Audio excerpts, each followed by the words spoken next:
Hello এইচএসসিএন 2024। আজকের এই ভিডিওতে আমরা পৌরনীতি প্রথম পত্রের সাজেশনটি দেখব। পৌরনীতি প্রথম পত্রের অধিক গুরুত্বপূর্ণ অধ্যায়গুলো হচ্ছে প্রথম অধ্যায়, তৃতীয় অধ্যায়, পঞ্চম অধ্যায়, সপ্তম অধ্যায় এবং দশম অধ্যায়। এই 5টি অধ্যায় পড়লে আপনি নিশ্চিতভাবে 7টি সৃজনশীল অ্যান্সার করতে পারবেন এবং পরীক্ষায় 8 থেকে 9টি সৃজনশীল এই 5টি অধ্যায় পড়লে কমন পাবেন। প্রথম অধ্যায়ের গুরুত্বপূর্ণ বিষয়গুলি হচ্ছে পৌরনীতির ধারণা ও পরিধি, সুশাসন, বৈশিষ্ট্য, পৌরনীতি ও সুশাসনের ক্রমবিকাশ। এই 3টি টপিক পড়লে প্রথম অধ্যায় থেকে যে সৃজনশীল আসবে সেই সৃজনশীলের অ্যান্সার আপনি সুন্দরভাবে করতে পারবেন।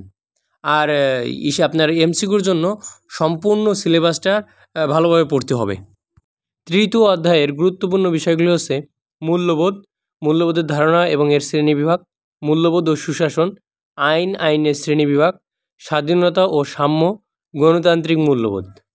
পঞ্চম অধ্যায়ের গুরুত্বপূর্ণ টপিকগুলো হচ্ছে অধিকার, ধারণা, শ্রেণীবিভাগ, বিশ্বায়ন ও নাগরিক অধিকার, বাংলাদেশের তথ্য অধিকার আইন, মানব অধিকার। এইগুলো পড়লেই হবে পঞ্চম অধ্যায়ের জন্য।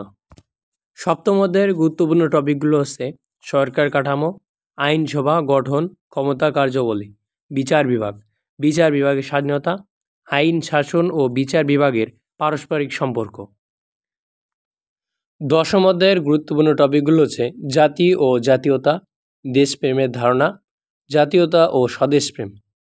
তো আমরা এই যে সাজেশনটি আপনাদের দিলাম, এই সাজেশনটি যদি পড়েন তাহলে আপনারা 7 থেকে 9টা সৃজনশীল হুবহু কমন পাবেন, মানে এই অধ্যায়গুলো থেকে কমন পাবেন এবং এর থেকে আপনি 7টা সৃজনশীলের অ্যান্সার করবেন। তাহলে আশা করা যায় আপনারা পরীক্ষায় একটা ভালো স্কোর উঠাইতে পারবেন।